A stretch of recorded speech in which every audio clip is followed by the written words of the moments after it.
Good evening, one and all. I'm Bradford Becker. Welcome to Red Barn Radio. This evening is a very special one. It's our first program in our 23rd year of broadcasting, episode number 869.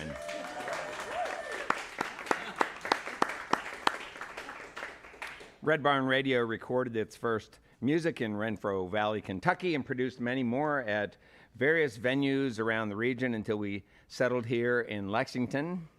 The here I am talking about is the Performance Hall at Arts Place, the place we have called our home for now 20 years.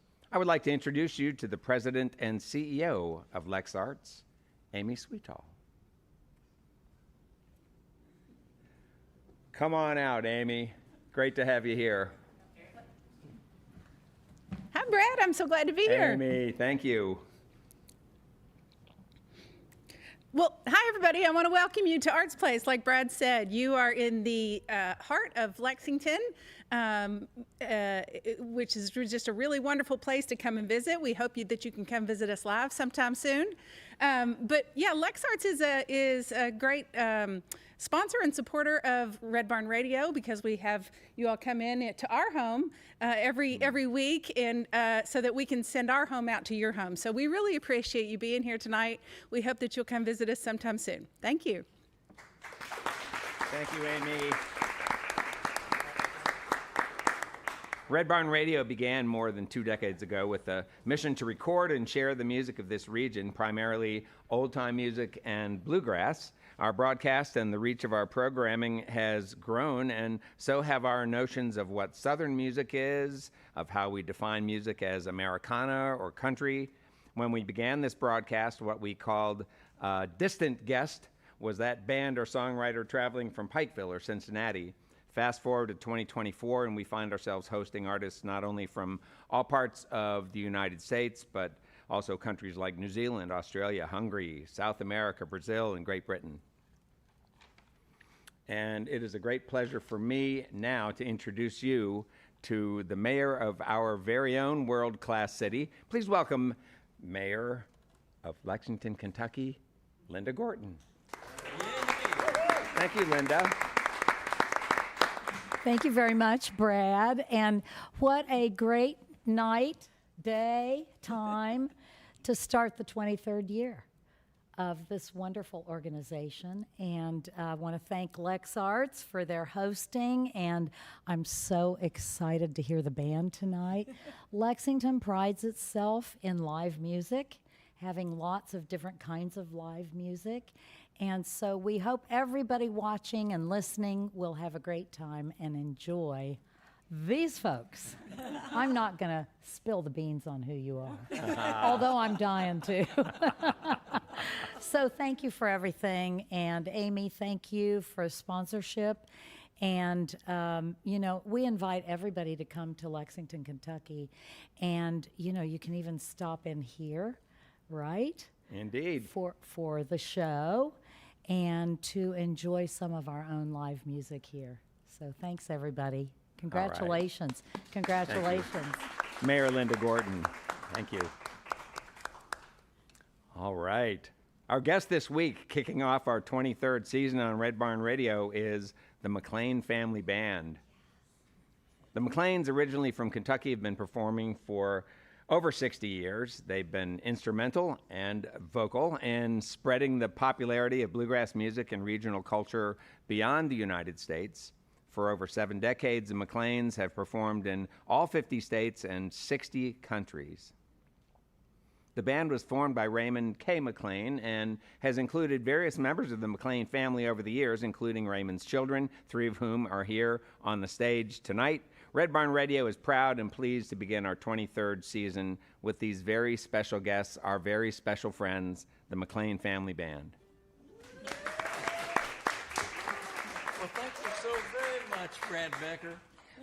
Alice Ruth and I grew up with our father playing music for country dancing. This is a song about doing that. It's called The Dancin' Old Kentucky.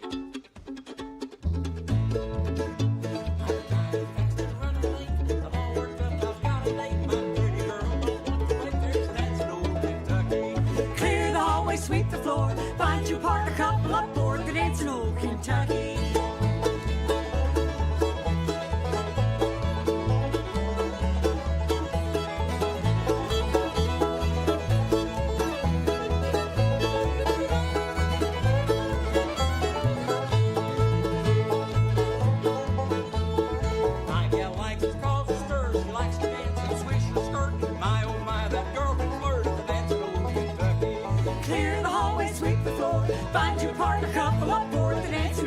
Kentucky.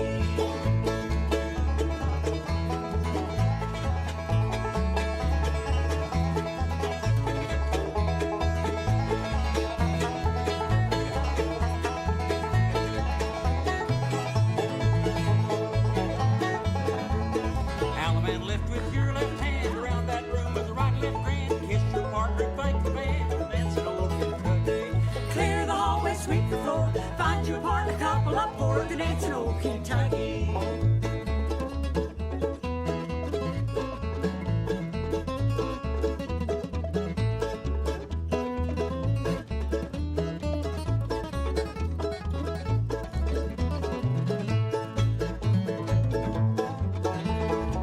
Folks sit at the knees, young folks holler, whoopee! Hold my honey close to me at the dancing old Kentucky.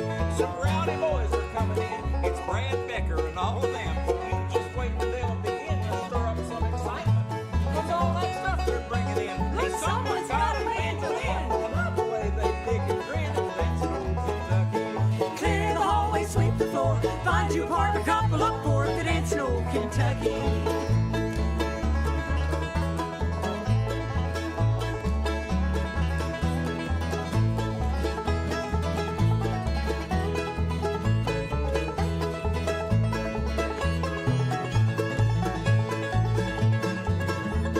Time has come to say goodnight. Feet are tired, but our hearts are light. We won't get home before daylight from the dancing old Kentucky. Clear the hallway, sweep the floor. Find your partner, couple up for the dancing old Kentucky.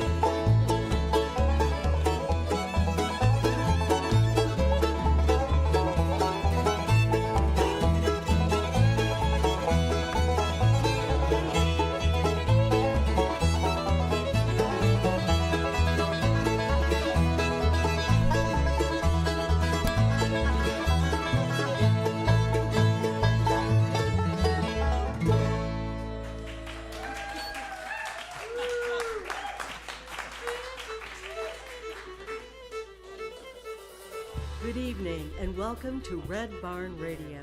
Wherever in the world you're listening, welcome to Roots Music Southern Style.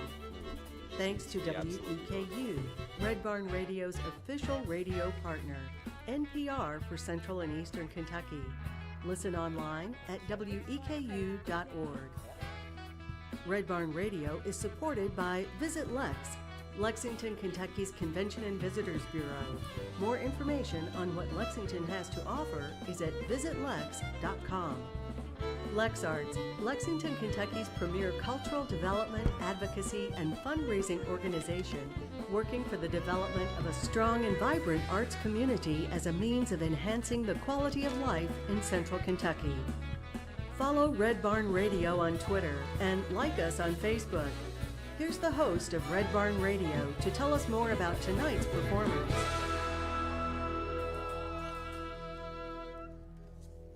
The impact our Red Barn Radio guests have had throughout the country and the world cannot be overstated, but part of this family legacy also lies in their steadfast commitment to education. We could not possibly count the number of young people who have performed on Red Barn Radio who have been directly impacted by the work that you all have done with them at various places, at Morehead State University, at Berea College. Many members of the McLain family have given years of service to education and served in both administrative and instructional roles at Transylvania University, the Heinemann Settlement School, and Morehead State's Kentucky Center for Traditional Music, where many new generations of bluegrass musicians were nurtured by the outstanding programs both Raymond K. and Raymond W. McLain helped to build. Though Raymond W. retired in 2022, sister Ruth McLain remains at KCTM and is among its most beloved teachers. Now it's time for music, folks, and it's time to let the McLain family loose. Welcome the McLain family.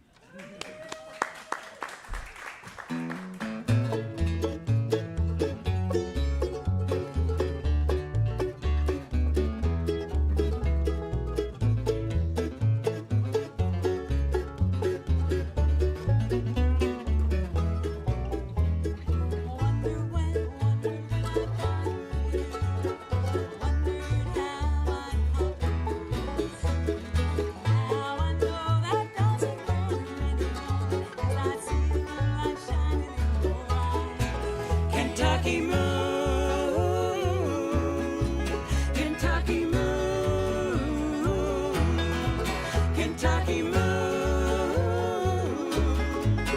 Kentucky moon.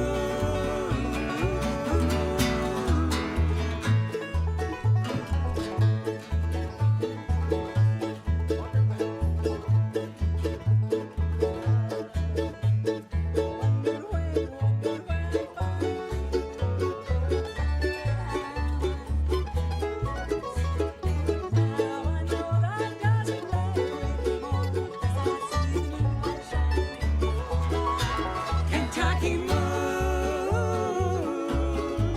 Kentucky moon, Kentucky moon, Kentucky moon.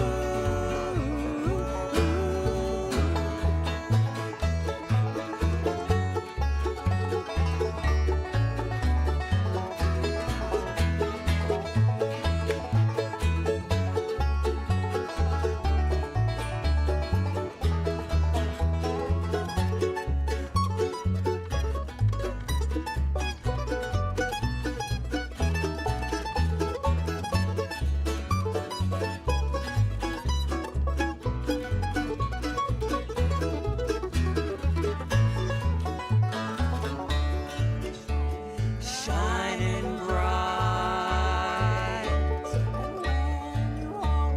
hold me tight, feels just right. There's a mighty big moon tonight. Kentucky moon, Kentucky moon, Kentucky moon, Kentucky moon, Kentucky moon.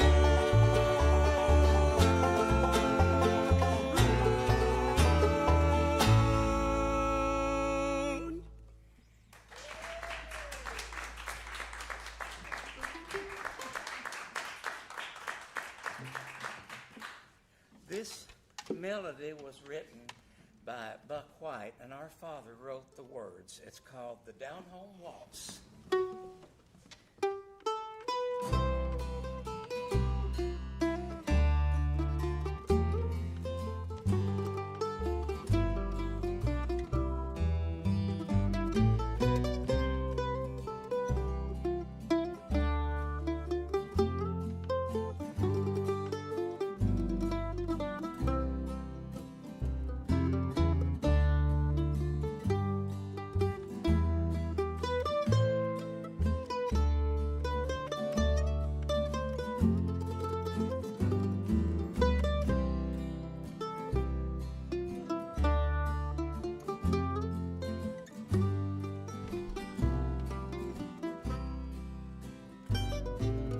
Old dusty albums of faded photographs remind me of the many times we shared, smiling at me from the pages of the past, are likenesses of kindly folks who cared.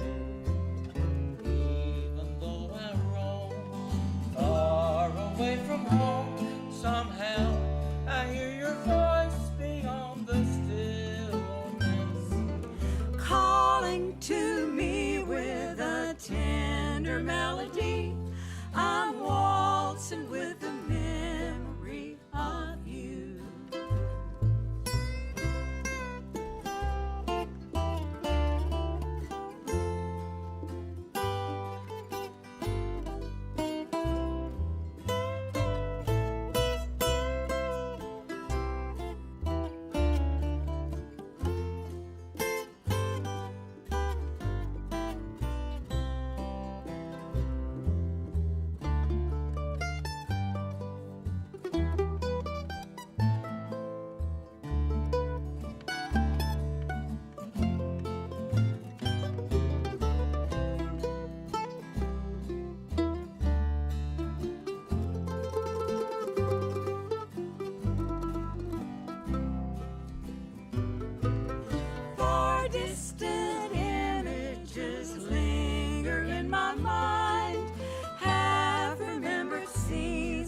yesterday.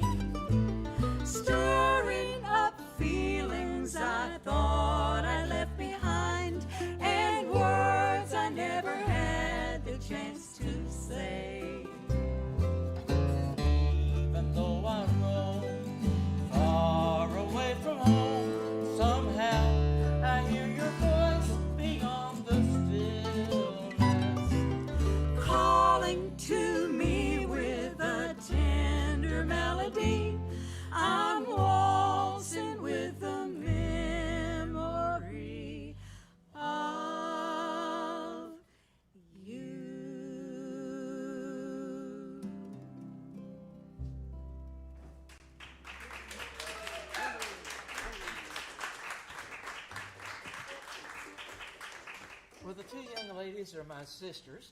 This is Ruth in the red and Alice in the white. This is Alice's husband, Al White.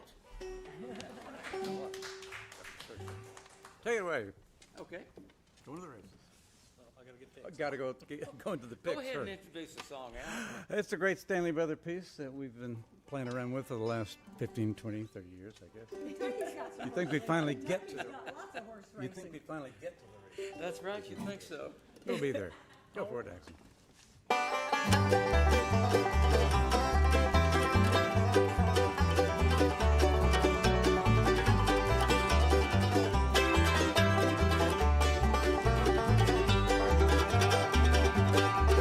I'm going to the races, gonna see my pony run. And if I don't win any greenbacks, we're sure gonna have some fun.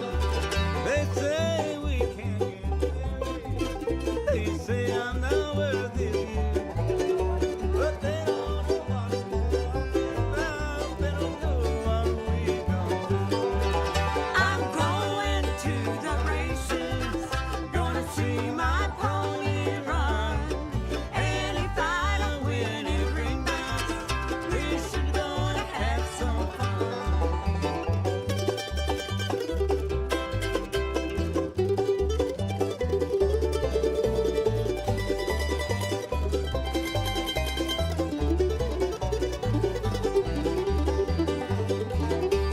When you see me at a racial window, when you see me living on love, hang your head and smile.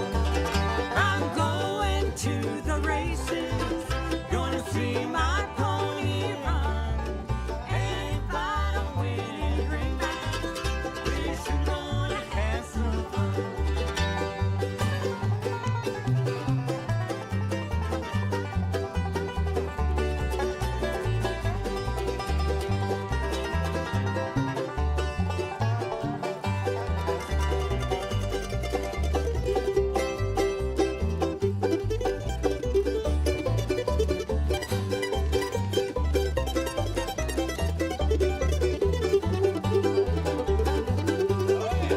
I'm going to the races, gonna see my pony run. And if I don't win any greenbacks, we're sure gonna have some fun.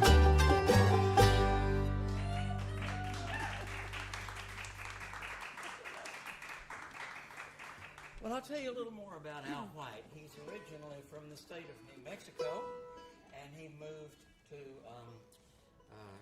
first to Nashville and then to Louisville, Kentucky, where he joined the wonderful, historic, groundbreaking bluegrass music group, the Bluegrass Alliance. At the same time, Vince Gill was in the Bluegrass Alliance.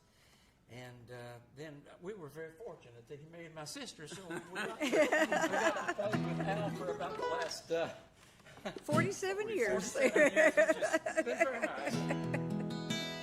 Alice and I are going to sing a love song. This is one that was written by a gentleman from Canada. He was a Canadian forester, actually, out in Alberta. And he wrote this song, and it's just been included in the Canadian Songwriters Hall of Fame. It's called I Heard the Bluebirds Sing.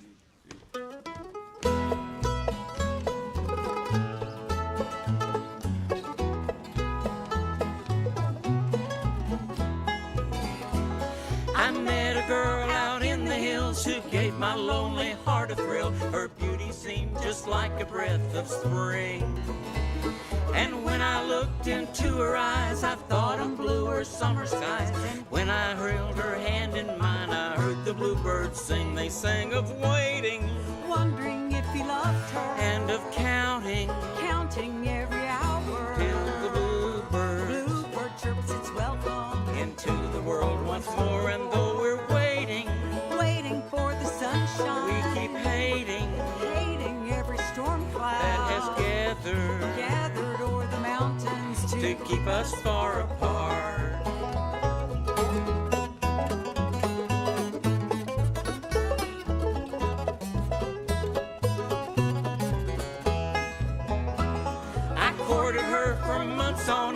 until she promised we would wed. We planned on being married in the spring.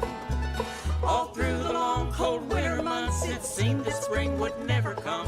And every gloomy winter day, I heard the bluebirds sing. They sang of waiting, Waiting for my flower. and of counting Counting every hour. till the bluebird Bluebird chirps its welcome into the world once more. And though we're waiting, Waiting for the we sunshine. keep hating Hating every storm cloud. that has gathered Mountains to keep us far apart.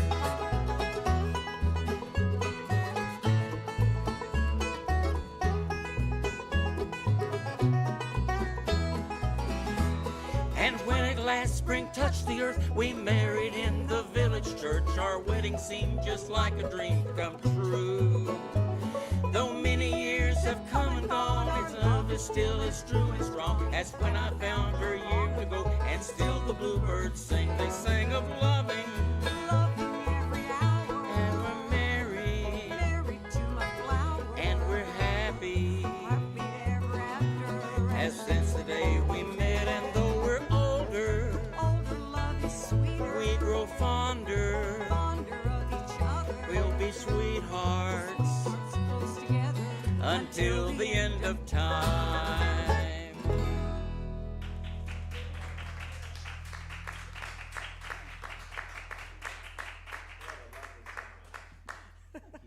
Lovely.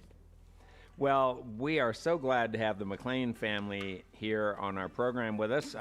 This is a very special program, and we have more than one reason to celebrate.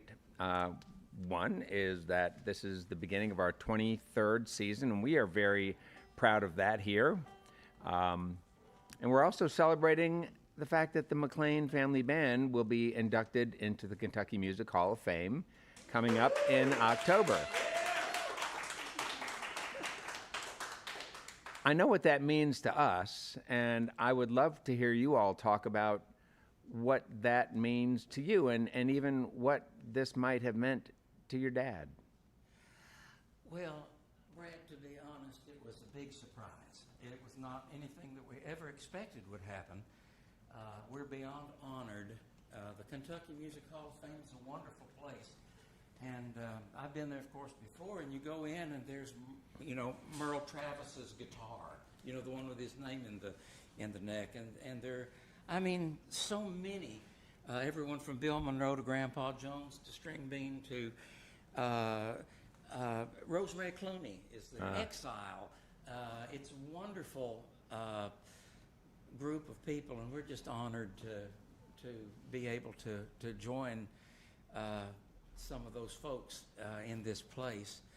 I love the fact that Kentucky honors our traditions and honors our musicians. It's very nice that Mayor Gordon came out today, for example, and to support Red Barn and to support us, and we appreciate that very much. In my mind, it validates a lot of what our father did and our mother as well.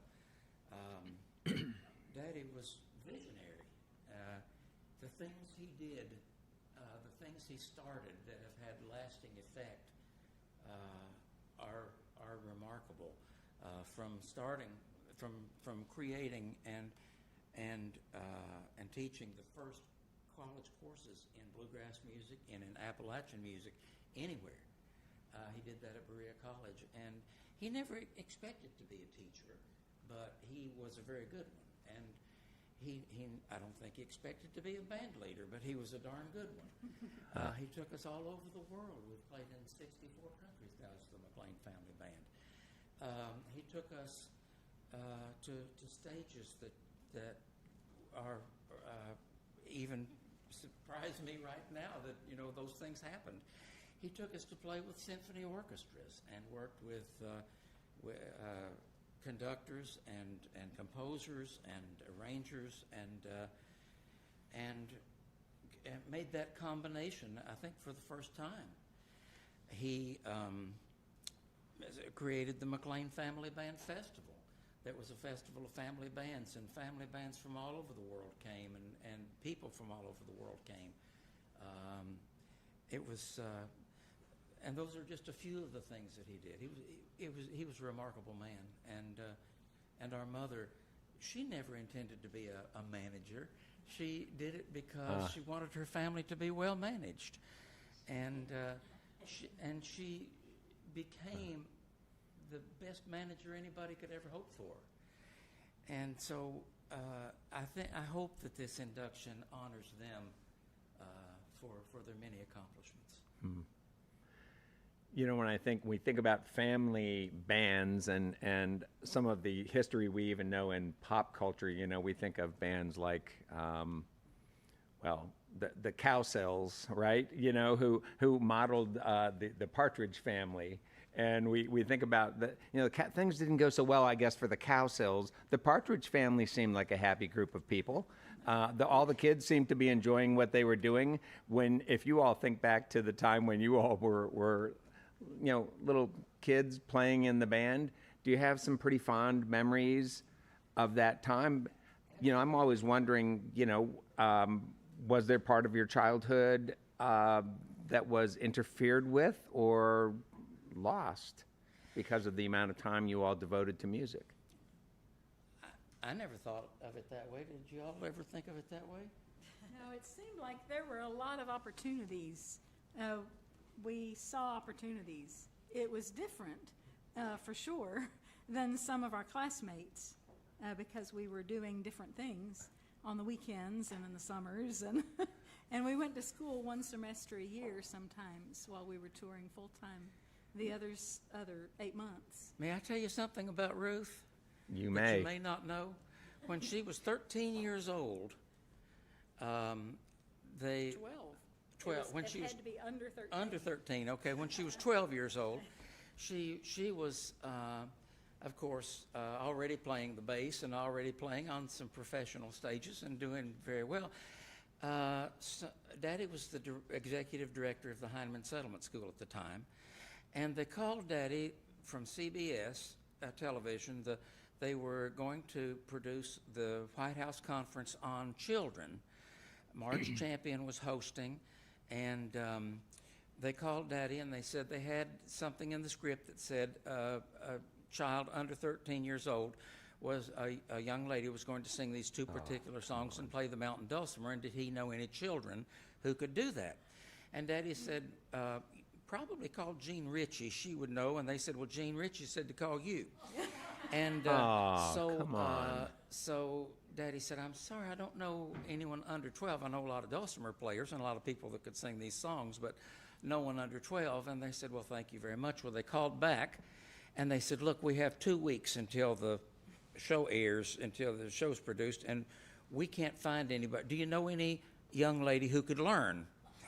And Daddy said, well, I think that my daughter might do that. And so Ruth, Daddy called Homer Ledford, and Homer built her a dulcimer, overnight, and Daddy went and picked it up and taught Ruth to play it. Mother and in made 2 me a weeks, dress. Mother made her a beautiful dress, and in 2 weeks she went nationwide on CBS television when there were only 3 networks, and she sang her heart out, and it was a wonderful, wonderful experience. So this is Ruth. Ruth, do we have some video of that performance? It must be somewhere. You know, I haven't seen it. I think there probably is some somewhere because we have a picture that was in the TV guide of it, but I never saw it. Ruth, Go ahead. Well, she was on the cover of the Music Educators Journal, her doing it. So we have proof of it, but we haven't seen a video, no. we must find it. It shall be our quest. That is fantastic.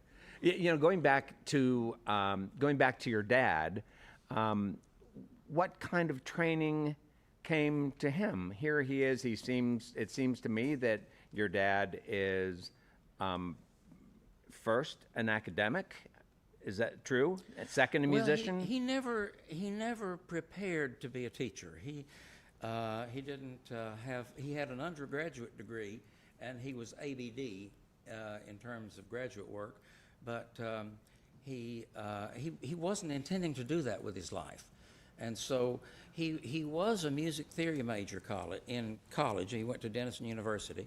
He was a music theory major, and he did a little bit of graduate work at Harvard, and then was very soon drafted and was not able.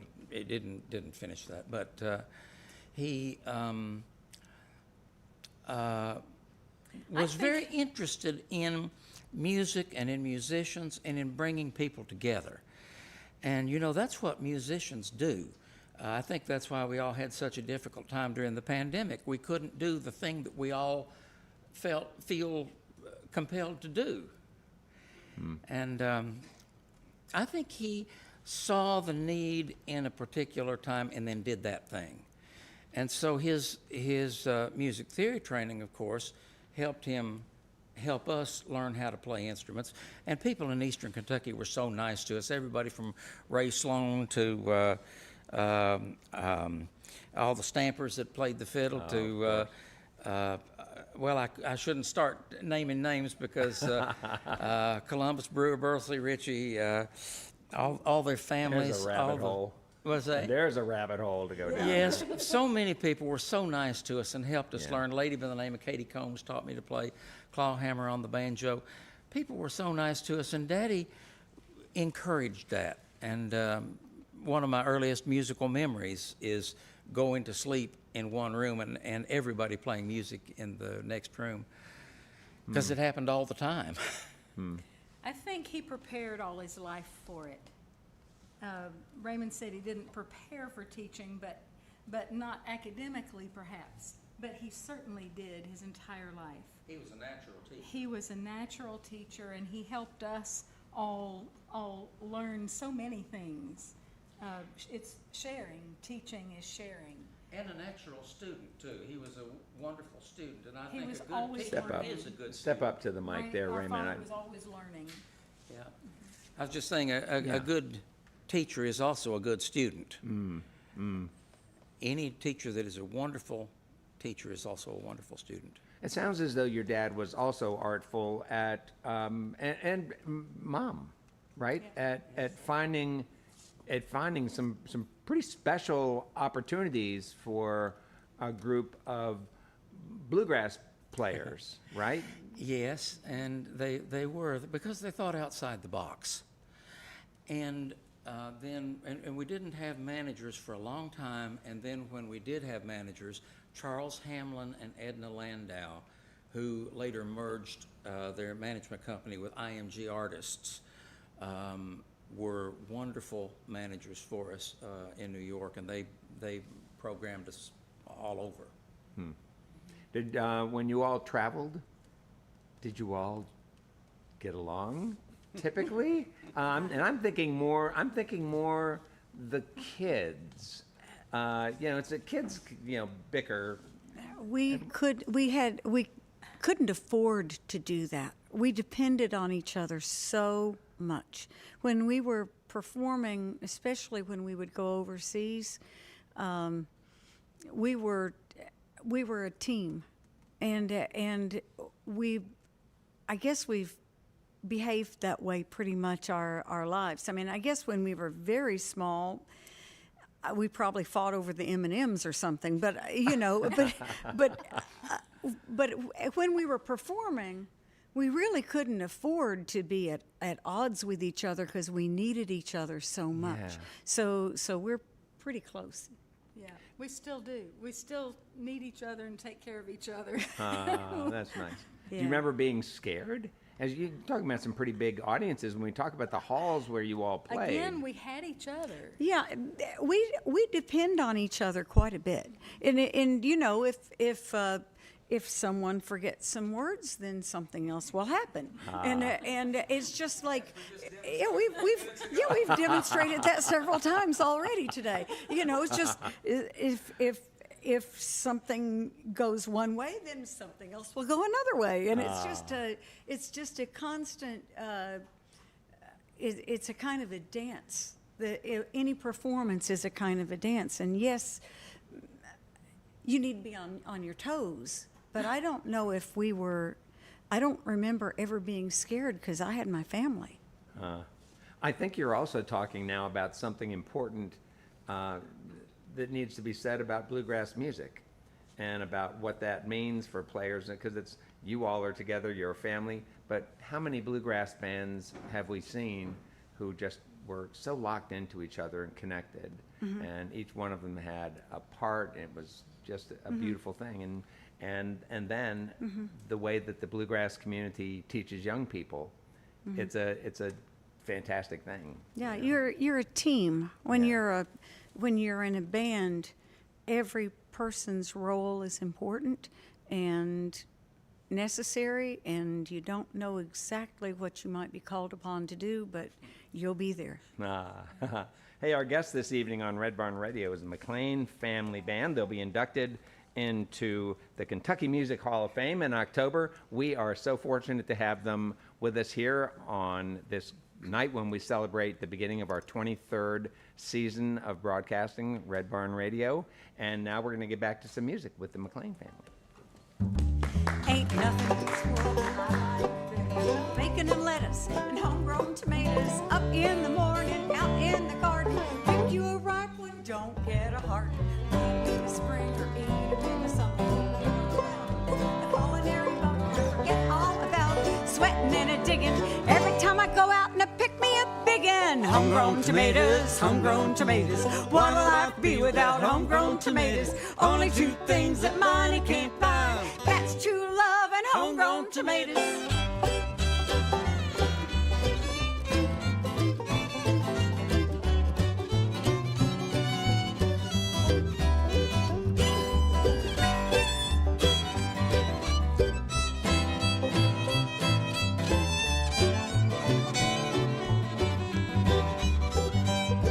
You can go out to eat, that's for sure. There's nothing homegrown tomato won't cure. Put 'em in a salad, put 'em in a stew. You can even make your very own tomato juice. Eat 'em with eggs, or eat 'em with gravy. Eat 'em with beans, pinto or navy. Put 'em on the side, put 'em in the middle. Put your homegrown tomatoes on a hot cake griddle. Homegrown tomatoes, homegrown tomatoes. What'll life be without homegrown tomatoes? Only two things that money can't buy. That's true love and homegrown tomatoes.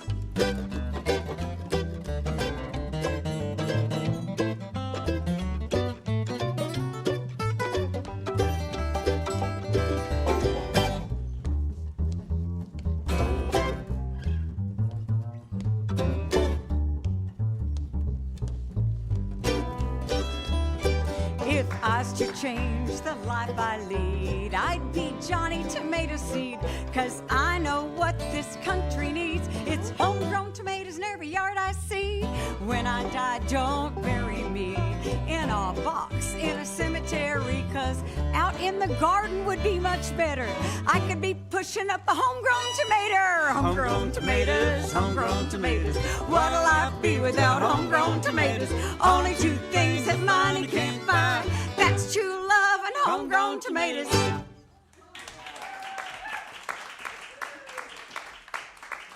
We do like to grow tomatoes. Ruth and I both grow a lot of tomatoes. Alice has some of the sweetest tomatoes I ever tasted. They're sun golds. The Well, ones you like. They're those nice ones that I like. Yeah, those are your favorite. We're going to do a song right now that was written by Asa Martin. Asa Martin is the man, he's from Irving, Kentucky, or Estill County anyway. And he wrote Hot Corn, Cold Corn. He wrote I'm Going Back to Alabama. And he wrote this song too. He's a friend of ours, Asa Martin. 2, 3.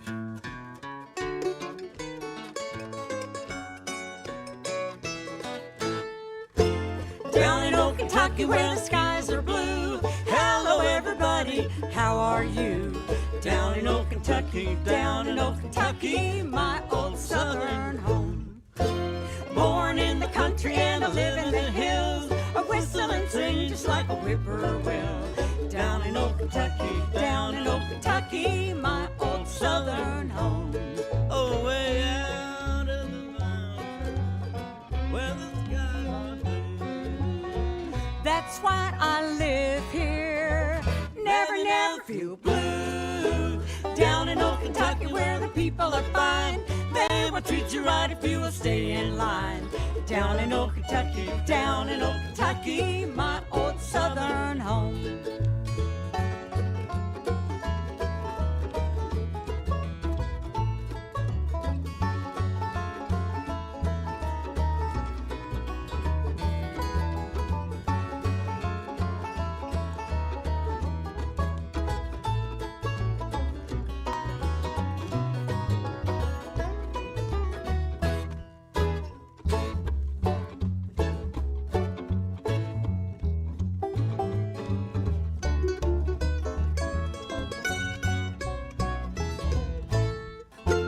Down in old Kentucky where the sun shines bright, yes, I hope to live here all my life. Down in old Kentucky, down in old Kentucky, my old southern home. Down in old Kentucky where the corn grows fine and everybody loves to have a real good time. Down in old Kentucky, down in old Kentucky, my old southern home. Way out in the mountains where the skies are blue. That's why I live here, never, never feel blue. Down in old Kentucky where the people are fine, they will treat you right if you will stay in line. Down in old Kentucky, down in old Kentucky, my old southern home.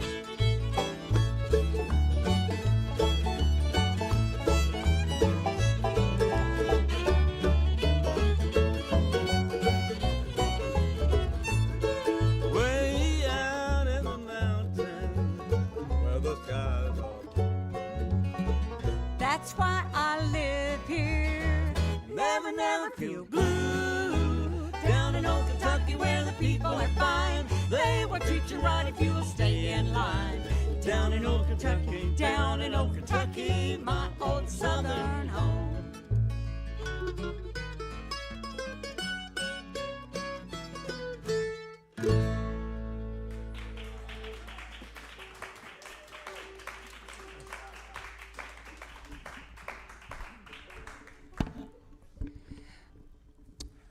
With the young man playing the 5-string banjo. We met first when he was a student at the Kentucky Center for Traditional Music. And he already had a lot of accomplishments in this music. He made his debut on the Grand Ole Opry when you were 15, right, Daxon? When he was 15 years old. And he really had a lot of experience already, but when he came to university and studied at the Kentucky Center for Traditional Music, he absolutely excelled. And he graduated, and a couple years later, now he's the director of the Kentucky Center for Traditional Music at Morehead State University. From Morgan County, Kentucky, this is Daxon Lewis. All right. 1, 2, ready, go.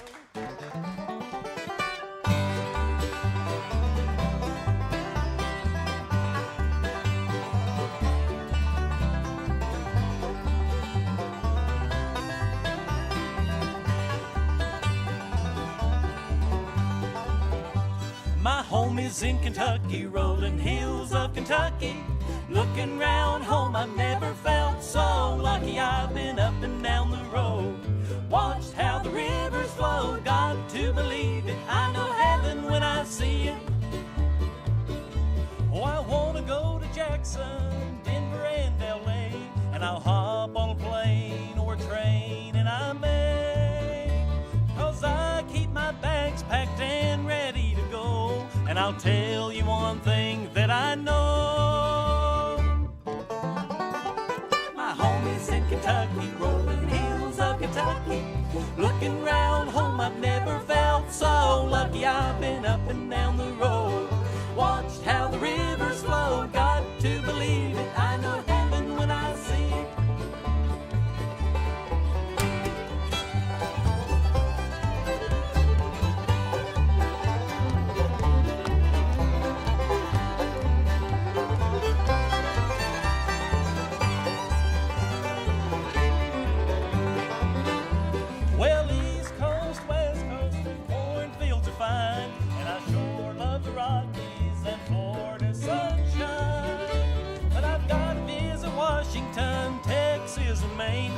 1,000 miles, you won't hear me complain.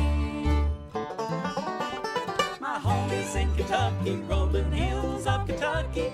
Looking round home, I've never felt so lucky. I've been up and down the road, watched how the rivers flow. Got to believe it, I know heaven when I see it.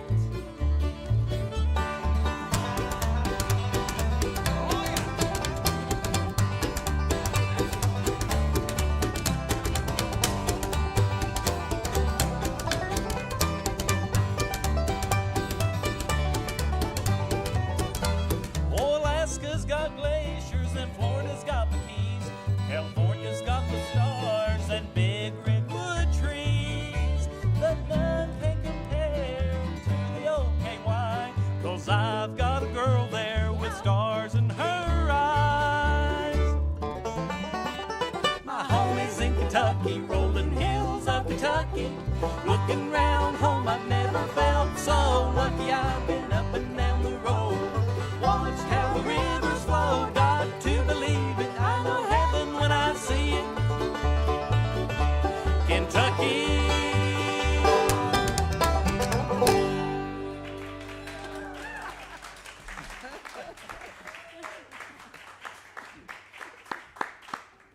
Well, before we get on with more music from the McLains, I'd like to take a moment to remind listeners that Red Barn live streams both tonight and on any Wednesday night remain available online for you to view at your convenience. If you're watching tonight's live stream and you have some friends you know would like to see it, well, you can just tell them where to go and they can watch it all over again. Don't miss a single episode of our program, folks, and be sure to tell your friends and share what it is that you like about Red Barn Radio. While we will not be live streaming next week, we are pleased to present to our syndicated radio audience the second part of a lengthy split program recorded here in our studio just 2 weeks ago. We have already posted some great YouTube content from featured artists Matt Barr and Brandon Howard from Texas and Colorado. Next week, be ready for you to listen to part 2 of this presentation in the comfort of your cars and living rooms.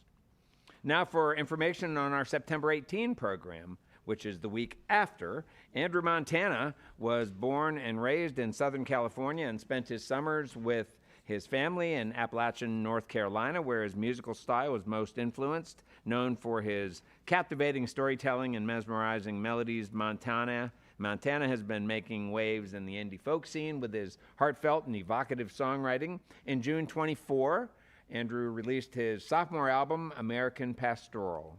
Andrew is currently in the studio recording 2 new albums, one of which debuts his work as a composer. He's here with us on Red Barn Radio on September 18. Please join us, won't you, for Andrew Montana, not this coming Wednesday, but the week that follows. Let's get back to some more music with the McLain family now.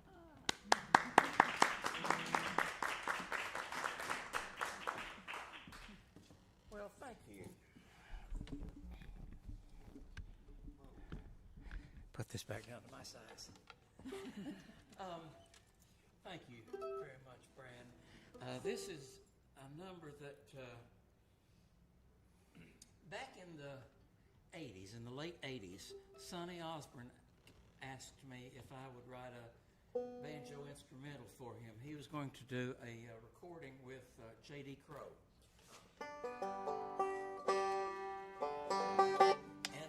And I told him I would do it, and I did write this piece. He liked it, and he named it the River City Blues. The recording didn't happen for one reason or another. First there was scheduling problems, and then logistical problems, another kind, and then Sonny tore his rotator cuff, and one of the greatest banjo players that has ever lived in the world couldn't continue playing that way. And so the piece was never recorded by J.D. and Sonny, but I wrote it for them. The name of the piece is the River City Blues. Ed, is it okay if I just play in the middle here, or do you want me to move over to that microphone? I think it's good right there. Right here? Okay. Then I'll just play right here. What's that? You can hear me, okay. This is called the River City Blues. 1, 2, 3, 4.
Well, here's another love song. This one was written and sent to us by a bluegrass songwriter by the name of Brink Brinkman.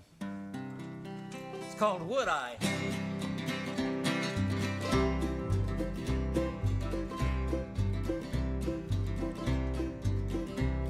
I could make you love me now, would I? If I could wipe away your frown, oh, would I? If I could be your wildest dream, float together down my stream, crazy as it seems, oh, would I? If I could make your heart feel light, would I? Put a smile in your eye, oh, would I? If I could reach up and take hold, turn your blue moon to gold, put the fire back in your soul, oh, would I?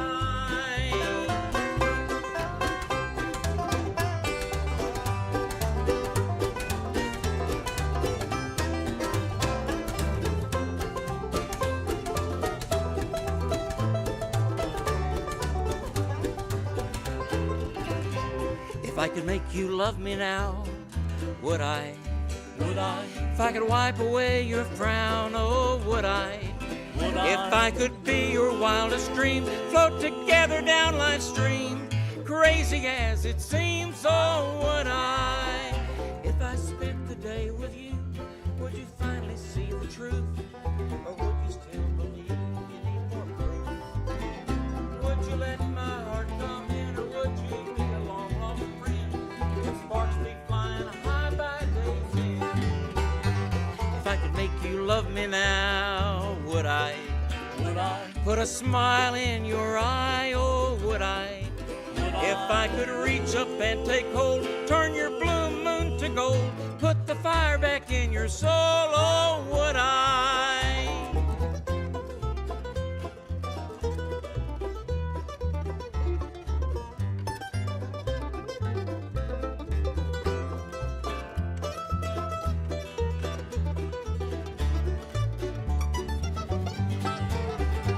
If I could make you love me now, would I?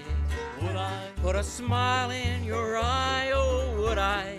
Would I? If I could be your wildest dream, float together down life's stream, crazy as it seems, oh, would I? If I could reach up and take hold, turn your blue moon to gold, put the fire back in your soul, oh, would I?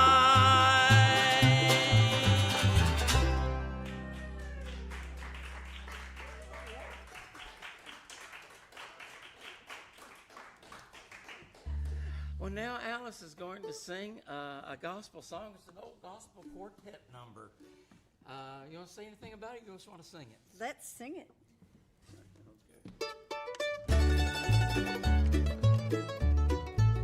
There's a city of gold across the river. When I reach it, I'm told I'll live forever. My soul will fly over Jordan, on wings of love. I'll fly away. Not a moment to lose, not a moment to lose. Make nothing to do, make it your mind. Take a moment and choose. Take a moment to choose. God's love will fly from the moment you say, just the moment you say, how happy you'll shine, how happy you'll be. Take a moment and take a moment to live eternally. For heaven is free, how happy you'll be when heaven you see. I'm so glad that I know sweet peace and pardon. Wheresoever I go, I'm glad to say my soul will fly over Jordan, on wings of love. I'll fly away. Not a moment to lose, not a moment to lose. There's nothing to do but make your mind. Take a moment and take a moment to choose. God's love will fly from the moment you just the moment you sing. How happy you'll shine, how happy you'll be. Take a moment and take a moment to live eternally. For heaven is free, how happy you'll be when heaven you see.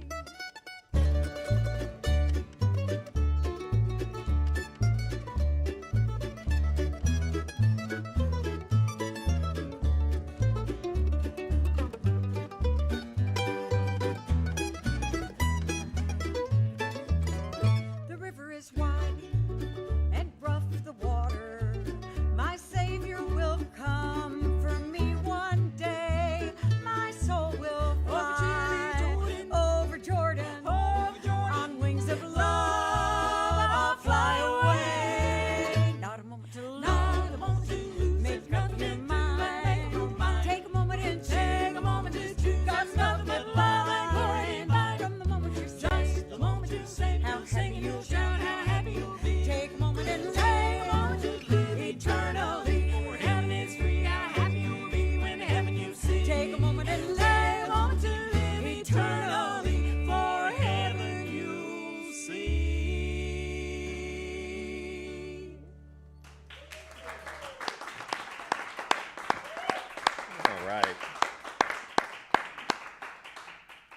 Hey, Ruth and Alice, I wonder if you all might tell us just like, so what span of your early life were you performing with the family band, and the first sort of iteration of the family band? Like you, Well, always. yeah, just forever?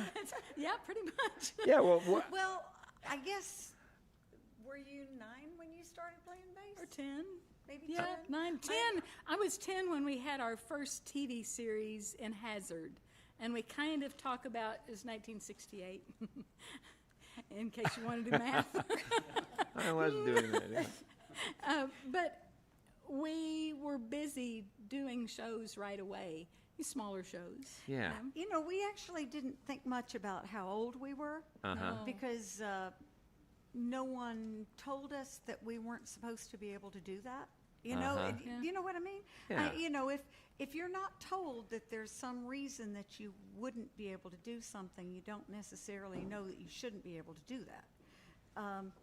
So we were giving performances Right away. soon. Right after we started playing, we went down. We played for the PTO. We played for Uncle Charlie's Meat Packing Company, and Oh, come and then on. we had the television series, and we were playing at Jenny Wiley State Park. Oh, sure. Also every week, and we also played at the Pike County Jamboree every week. So we had 3 shows Wow. we were doing every single week from the time we were very young. Which means you have to keep learning new material every week. Yeah, right. So that I guess was pretty instrumental in developing a lot of repertoire and just getting us used to being in front of a microphone and just playing and depending upon each other, because Yeah, right. that's really key, is that you need, when you're working with other people, you need to feel that they support you, you support them. Like I say, Yeah, It's right. a good life lesson, Yeah. actually. And it's the same in any organization. You know, I look around here, for instance, I see all the cameramen and the sound people and everything, and you're working together as a team to Government. produce this. You know, and it's just you know, work together. everything that works well needs to work together. Yeah. And so we learned that pretty early on. Yeah, well, yeah, I'm hearing you loud and clear. Alice, I wonder if you remember some about the television show that you could tell us about, because I don't really know much about that. Oh, my goodness. When we started doing that television show, it was, well, okay, we were driving through Hazard, and we noticed the WKYH television studio office, which was downtown, and Raymond said, "Let's stop the car here," and he decided to go in and just see if we could have a series on the television So- station. He just went in and Okay. walked in and asked. They'd only been on the air 2 weeks at that time. Yeah, so it was, you know, good they were new timing. too. And So this and is your so dad- they kind of said yes. Right away they said Oh. yes. And then they said, I guess we actually ought to have you audition. And so they put us on the Senior Citizens Hall Senior Hour. Citizens Corner. Yeah, Hall Senior Citizens Corner, and in order to get to this you guys. television station, which was, because it was so new, it was actually up on top of the mountain. Where the S- transmitter- where the Sure. transmitter They was. were broadcasting from the transmitter. Yeah, so you had to drive up this tractor road to get to the top of the mountain where the transmitter was, and then you walked in and there was one room, and that was the studio, and there was then a little other room that had the control things, and they they had a camera, but they didn't have a stand for the camera, so they put the tripod. So they put it on a ladder. You know, they had the camera just situated on the ladder, pointed it toward us, and the same guy who was running the camera was running the soundboard. So was his name Chuck? That was Chuck. later on, but it was Chuck Good Rucker. memory. Okay, Chuck Alice. Rucker. Okay, but anyway, he was the one who ran real quick from setting the camera to in there to turn it on, and and then he'd come back out and he'd move the camera a little bit, and then he'd go back in and do something else. I mean, it was a one-man show up there. Well, okay, so we did the senior citizens hour, and then in the middle of the senior citizens corner, we'd played about 2 or 3 numbers. The door burst open, and a man walked right out on the set, and he said, "My name's Bill Gorman. I own this station, and I want to offer you a 50-year contract." And he said, "Anytime, next 50 years, you want to come up here and play, you just walk in the door, and we'll put you on." He said, "I don't Wow. care. We'll preempt the news." and so from that time on, we did the series every week there, but we had a close relationship with them and all until we moved out of the area, and they didn't have any video recording equipment in those That's right. days, and so everything was either live or on film. yeah, as film. So we had to meaning do like- everything live. Yeah, we had to do everything live, so we'd always be there. And even the day that after our house burned, we were there. We did it, to do yeah. our We do our didn't miss radio one. show or television show. We didn't miss it ever. Floods, house burning, you just go. When you read about the McLain Family Band, the word sort of innovation is always brought up. That you all were not exclusively a traditional bluegrass band, but you also melded what you did with some other forms. What else were you melding with? Everything.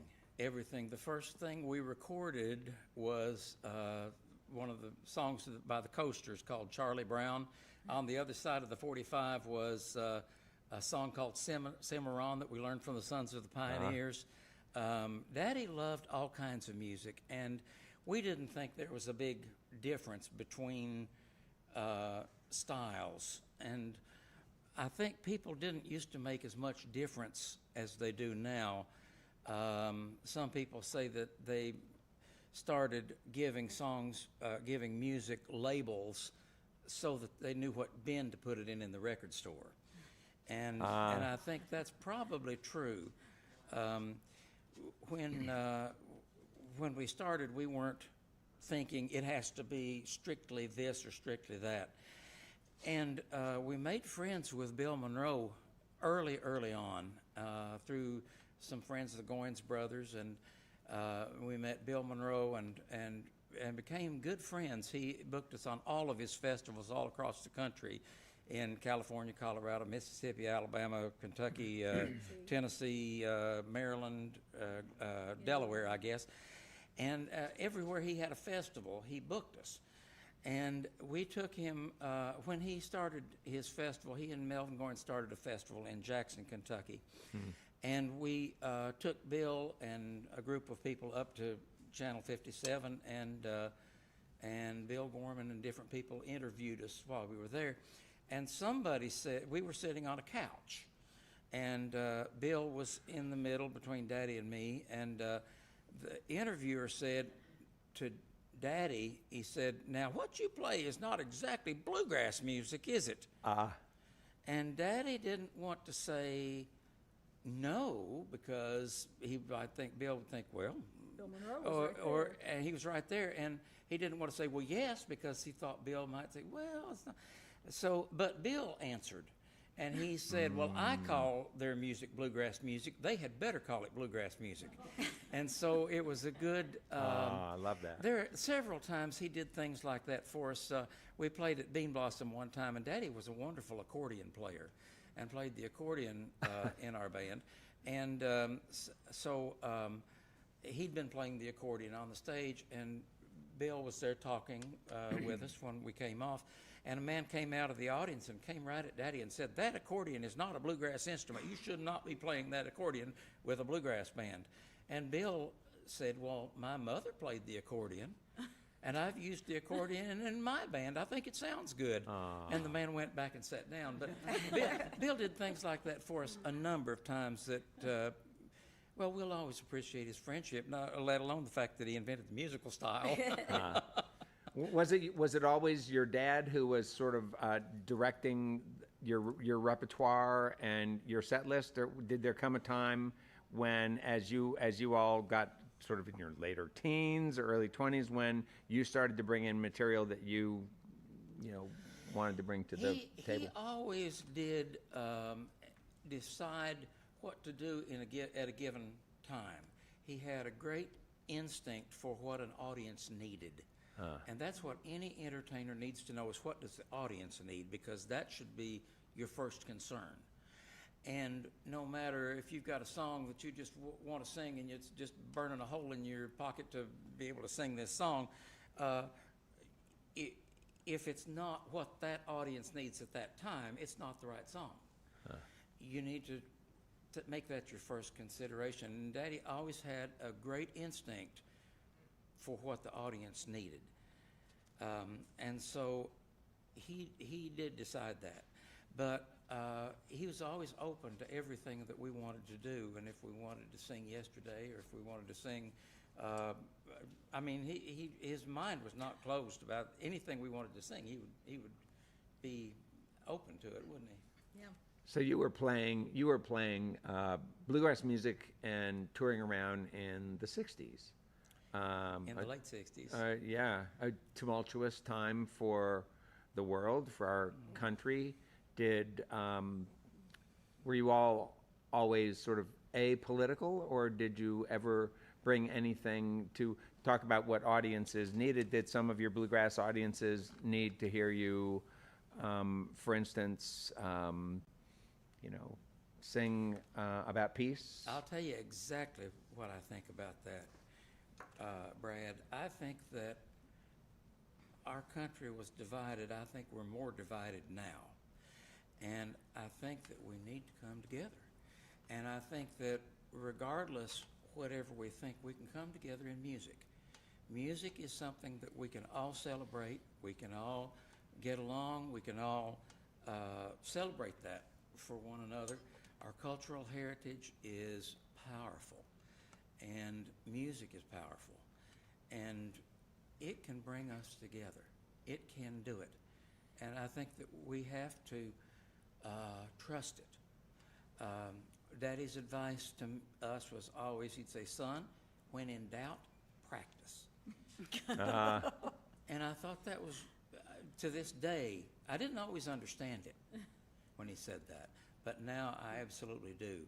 And I think it's something positive that we can do. We need something positive, and that's something positive we can do. And it just makes it better.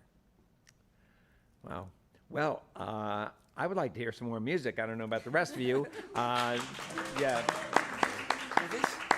Well, what we've been talking about is a perfect segue for this song, because this is the song Daddy wrote. Most of the things we're doing on this show, this Red Barn show tonight, are things that we've recorded for a new album that's going to come out soon called Kentucky Moon. So most of it is, some of it's new for us, some of it's old, some's new. But this is not on the record, but it's maybe our most requested number. And we were touring overseas once. We were gone for as much as 4 months at a time sometimes. And we were young and we get homesick and lonesome. And another example of a way that Daddy always found a positive way to talk about things, he said, the breeze that's blowing on your face right now, one time that same breeze blew in Kentucky. And so we wrote this song together. He wrote the words and I wrote the tune. It's called Kentucky Wind. All right. That's great. The wind sings an old song in Kentucky, half remembered from some other time and place. It brings back now and then an old-time feeling left over from its never-ending race. Sing to me, Kentucky wind, sing to me.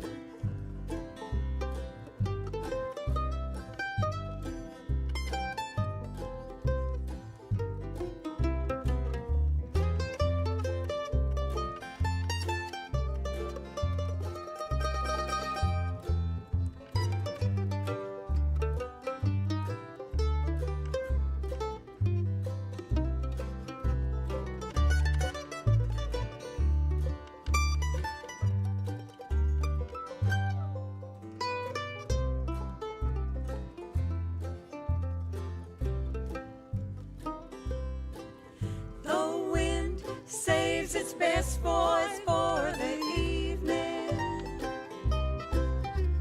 sounding clearer as the shadows grow. But whatever song it seems to want to sing us, it's not in our experience to know. Sing to me, Kentucky wind, sing to me.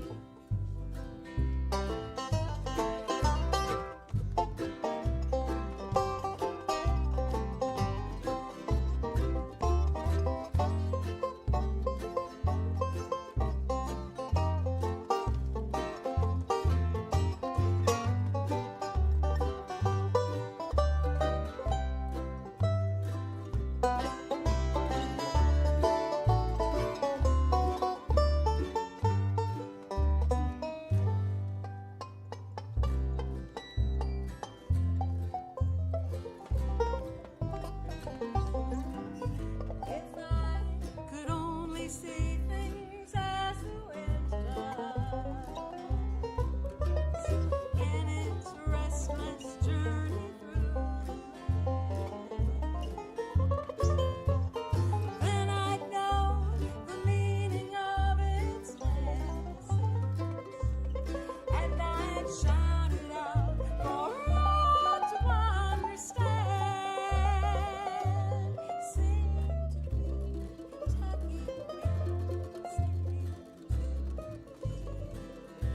Sing to me, Kentucky wind, sing to me.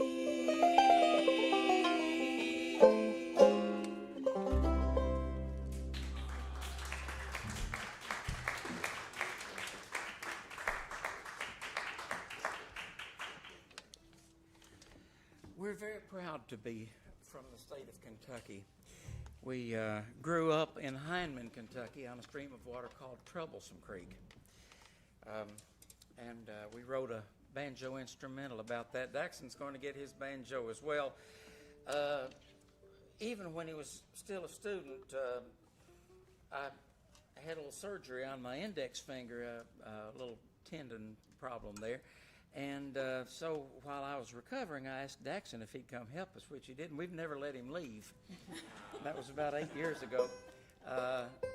But the other thing I was going to say, this is a little out of order here, but the first time we played at Carnegie Hall, our First Lady, Phyllis George, who did so much to promote Kentucky craft, Kentucky music, Kentucky culture all over the world, said we'd like to see if we couldn't help arrange a concert at Carnegie Hall. And our good friend Lois Mattus was working in her office at that time, and I don't believe that would have happened without her. And our friend Charles Hamlin, and he went down to Carnegie Hall the next day and asked if they had available time, and they did have an open date, and they booked us there. But I just wanted to say thank you to them. I thought you'd be interested to know that. So anyway, we're going to do Troublesome Creek, and here it is. 2, 1, 2.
Daxon, you haven't said very much this time. I'll give Daxon just a moment to say something. He's the director of the Kentucky Center for Traditional Music at Morehead State. You've been doing so many things with your students.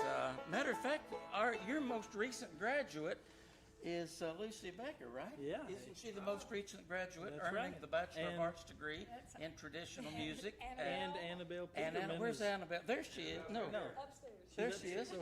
I can't see you, Annabelle. I'm sorry. Oh, I I've got see the lights in arm. my eyes. I can't see anything.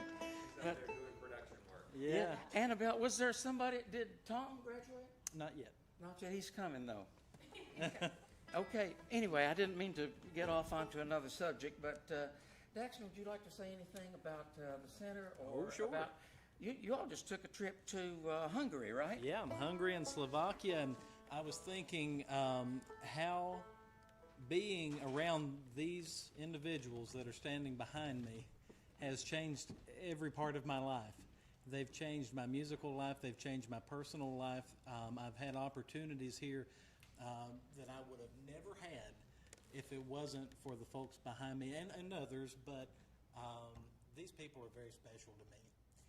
And sorry. To go through the program at Morehead State under Raymond and Ruth, and then to have that opportunity as a young, I had been playing on the road, but as a young musician, to have the opportunity to work with people like this changed everything about my trajectory. And now, as director of the Kentucky Center for Traditional Music, I hope I can do a small part for our current students and future students in the way that these folks have for me. And it's an honor to have that opportunity to help carry forward a program that has given me so much in my personal and professional life. But on a less sentimental note, before I just totally break down, it's been really special to work with our students, and thank you to everybody here at Red Barn for having the Mountain Music Ambassadors on recently. And in that taping, we had some very special guests with us, which were 4 students from Hungary. And there's a lot of great music there. I'm going to shamelessly plug for folks to go review that show.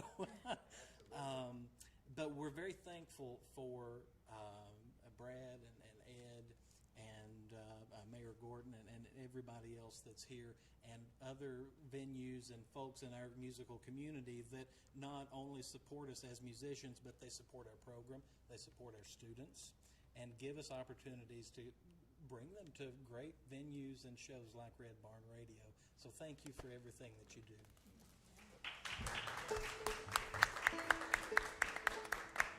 Thank you, Daxon. Al, would you like to say anything before we go? Because we haven't let you talk much either. Haven't let you. You're perfectly qualified.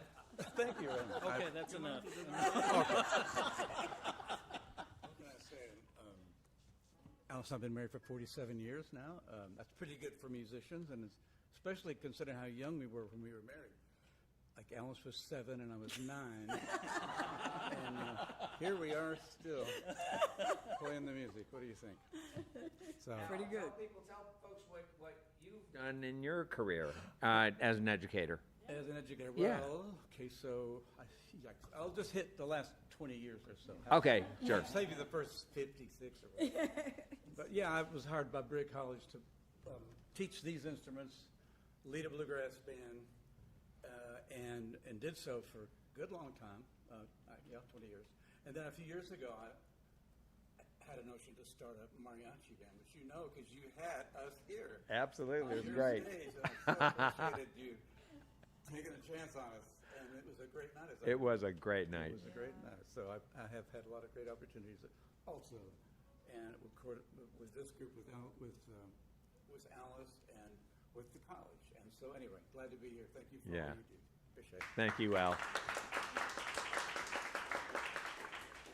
Well, we have time for one more number. This is one, I mentioned the fact that we played with orchestras sometimes. This is one of the things we did play with orchestras.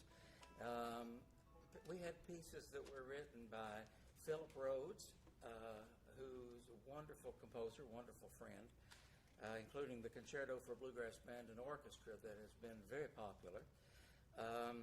We did things that Newton Wayland arranged, and this is one that was written for us. The whole thing is Peter Schickley wrote this, who also does PDQ Bach, you know. He wrote this, and the whole thing, I think, is about 23 minutes in about 6 or 7 movements, but we're going to play a little bit of the first part of it and a little bit of the end, and this is called Far Away From Here.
Wow. Well, there are so many people to thank for our broadcast. First, the McLain family, our guests on tonight's program. We want to thank all of you for listening to our webcast, watching us on social media, and those listening to us on our growing network of Red Barn stations and media worldwide.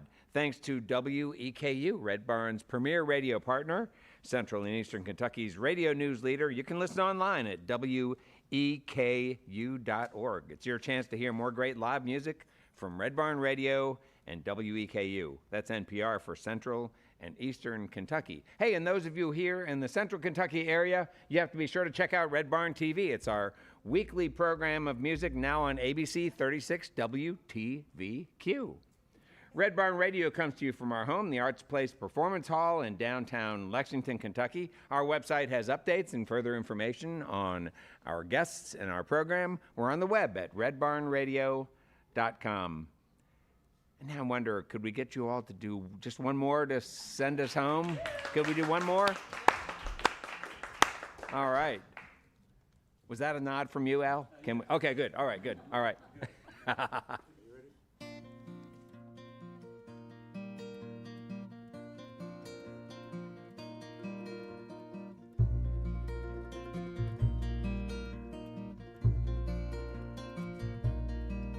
Whatever made you think I'd go and leave you, that I would find another by and by.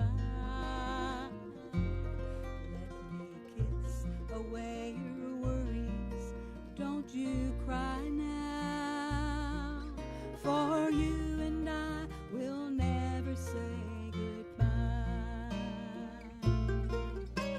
Blow the candle out now and sing a pretty love song in my ear about you and me together for a lifetime.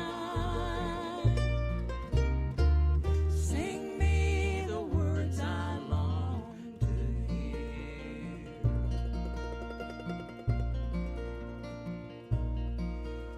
The words around that some folks think you're crazy for putting up with such a fool as me. I can't figure how you think I'd ever leave you. Babe, I'm lucky that you're staying here with me. Blow the candle out now and sing a pretty love song in my ear about you and me together for a lifetime. Sing me the words I long to hear.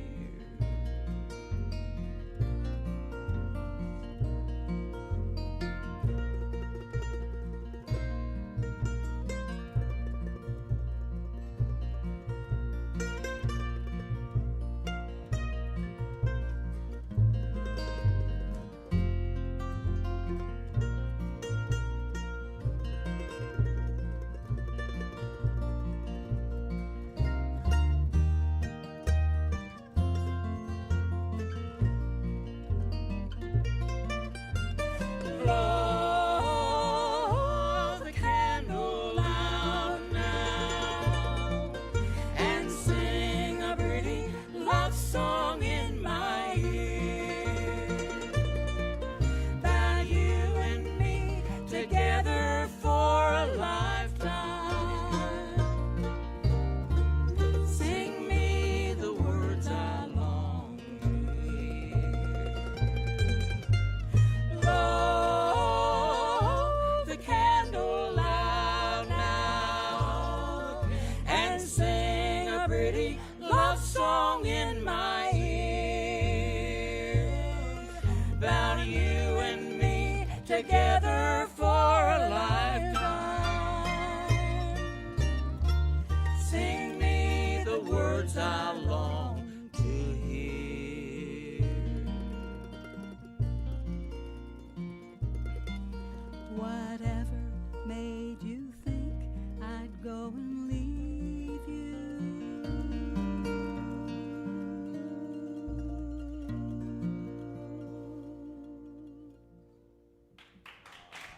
Beautiful. Wow. Beautiful.